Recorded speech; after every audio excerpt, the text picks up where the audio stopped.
Salut les gars, j'espère que vous allez bien, bienvenue dans cette vidéo. Aujourd'hui on va parler des premiers spoilers du chapitre 1068 de One Piece.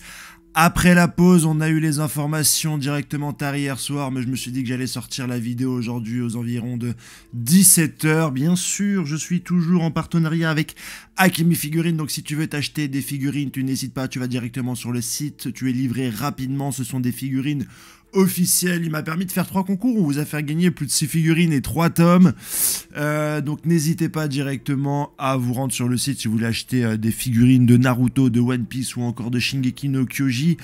Tu as un booster de cartes Dragon Ball offerte et en plus maintenant sur le site tu peux précommander la deuxième saison de cartes One Piece en anglais qui sortira, La guerre au sommet, le nom, en référence à Marineford, et qui sortira en anglais uniquement l'année prochaine en mars, mais tu peux directement les précommander, voilà, si tu veux être sûr d'en avoir, parce que comme tu le sais, il y aura très certainement des ruptures de stock, parce que tout le monde va vouloir s'acheter des cartes One Piece. On va peut-être faire même des openings, ça serait cool sur cette chaîne, donc t'hésites pas.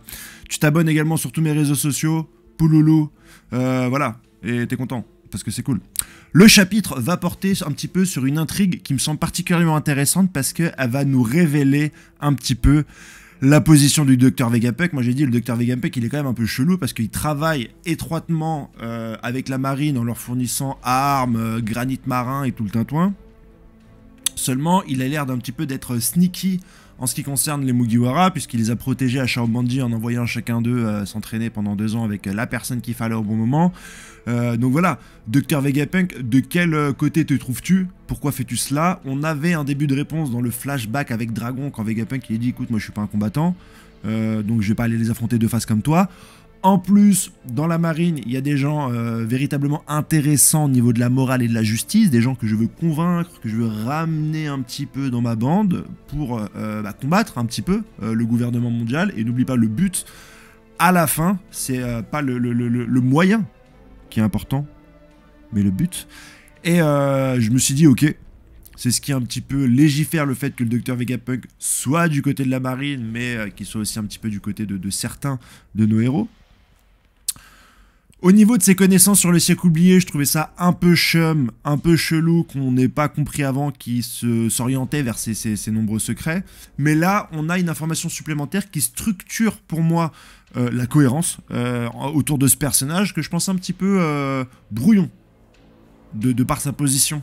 Et je pensais qu'Oda allait un petit peu s'en mêler, mais non, il contrôle bien le truc parce qu'en fait, le Dr Vegapunk est à la recherche d'une énergie gratuite, illimitée pour tous les habitants de la planète, et c'est en cela qu'il a potentiellement été dangereux pour le gouvernement parce qu'il aurait découvert des secrets sur le siècle oublié liés à cette énergie-là. Quand tu regardes que le siècle oublié était très avancé technologiquement parlant et qu'un robot a failli attaquer Marie-Joase, Terre Sainte, pour niquer sa race, pardon, pour faire du mal au Tenryubito, pas d'insulte sur cette chaîne, tu te dis, bon, grosso modo, les 20 gouvernements qui se sont alliés jadis, il y a 800 piges, ont, pour contrecarrer ce royaume qui avait le leadership plus ou moins, réussi à priver ce peuple de son énergie. Je pense que c'est un petit peu la manière avec laquelle ils ont accédé au pouvoir. C'est bien construit, c'est terriblement bien construit, parce qu'en plus on est dans une crise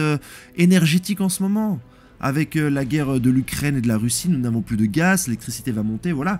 Nous ne pouvons être que très sensibles aux problématiques qui nous sont amenées par Eiichiro Oda. Eiichiro Oda est un économiste quelque part. Voilà, à travers une œuvre, à travers quelques dessins qui nous paraissent désuètes, surnaturels, décorrélés du réel. Eh ben non. Tout ça n'est qu'une fiction pour nous rappeler que nous sommes dépendants aux énergies, que c'est peut-être une façon d'avoir un jour la paix dans le monde. On dit beaucoup que pour la faim dans le monde, voilà, pour arranger la faim dans le monde, on envoie du riz très régulièrement dans les pays qui en ont besoin, il faut continuer à le faire. Mais je pense que ce qui sépare réellement peut-être les pays et les civilisations, bien sûr, c'est l'accès à l'énergie, parce qu'une fois que tu as de l'énergie, bah, tu peux faire un peu ce que tu veux. Tu peux, voilà, tu as le champ des possibles qui est possible. Et si tu as des génies tels que le Dr Vegapunk sur ton territoire, tu peux faire de grandes choses. Donc je trouve ça super intéressant. Je trouve ça vraiment super intéressant. En plus, généralement, dans les autres fictions, quand tu regardes Matrix, etc., normalement, les robots, c'est les méchants. Dans Matrix, les robots, c'est les méchants. Dans Terminator, les robots, c'est les méchants. Dans notre imaginaire, les robots, ça a toujours été les méchants. Intelligence artificielle qui nous échappe, quelque part. Et là, c'est l'inverse. J'ai l'impression que ce siècle oublié-là était plus ou moins les gentils, à moins qu'on se trompe, à moins qu'on ait été amené sur une fausse piste et qu'au final, le gouvernement, en tout cas le premier gouvernement, avait de nobles intentions.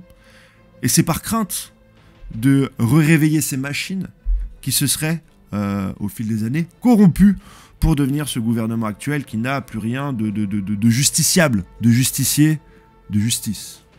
Je suis inspiré ce matin, tu le remarqueras. Le chapitre continue sur une menace qui n'en est pas réellement une, puisque c'est le CP0, la Team Rocket de One Piece, qui vont venir pour arrêter le Dr Vegapunk, et au passage, s'ils peuvent se faire Jewelry Bunny, ils le feront, bien que ça ne nous intéresse pas, ni ce personnage, ni son rapport avec la marine et ce qui pourrait plus ou moins lui arriver, d'ailleurs. Mais, petite démonstration de puissance, on apprend de la part de Shaka, qui va réveiller 3 pacifistas Séraphim. Snake, alors Snake, j'ai pas trouvé qui c'est. Snake, ça doit être Boa Hancock. Hawk, Mihawk. Et Shark, Jinbei. Il réveille les 3 et il donne le commandement à l'autre, là, le gros porc, je peux, à Sentenmaru, là, je peux. En fait, il donne un commandement. Donc, en fait, tu peux donner le commandement des pacifistas, des Séraphim. Ce qui est intéressant, parce que ça va être très certainement exploité dans les combats futurs. Et au bout d'un moment, je pense qu'il va falloir prendre le contrôle de la base de données du Dr Vegapunk si ces machines deviennent trop puissantes. Alors, faut qu'elles grandissent déjà, je le rappelle, puisqu'elles sont encore enfants. Faut qu'elles deviennent une menace géante et qu'on ait besoin d'aller à Elbaf, non seulement pour récupérer les secrets qui sont dans les bouquins, mais aussi peut-être pour avoir des forces armées qui soient capables de contenir ces séraphim géants à l'âge adulte pendant la guerre finale. Ça serait pas mal, ça serait intelligent, ça serait intéressant. Voilà vers où on se dirige, je le pense, ce serait bien. Ce forceur de CP9, Rob Lucci, force un peu. Je crois qu'il met une tollée à un des membres, à un des Vegapunk. Donc on a un en moins. Il utilise le Rokugan sur Atlas. Atlas se fait éclat. C'était sûr, il y a 6 Vegapunk. Il y en a peut-être, il y en a 7 même. 6 plus l'original. Il y en a 6 qui peuvent passer à la casserole, c'est pas ce qui m'indigne le plus. Et à la fin, on a donc le groupe de Luffy et de Lucci qui se croisent à la fin du chapitre. Très certainement que ça va se finir en une patate la semaine prochaine. Voilà. Une golden. Une punch. Comme quand il avait revu Bellamy finalement. Il a revu Bellamy, grosse patate dans ta tronche. Et c'est finito puerto. Allez, ciao, bye bye. Voilà, c'est ça. Et le Rob Lucci ne sert plus à rien. C'est ce que j'ai envie de dire sur ce personnage. Après, il est charismatique, il est stylé, voilà, en figurine, je l'achète. Je vais sur Akemi Figurine, bien sûr que je l'achète. Mais pour le reste, c'est pas foufou.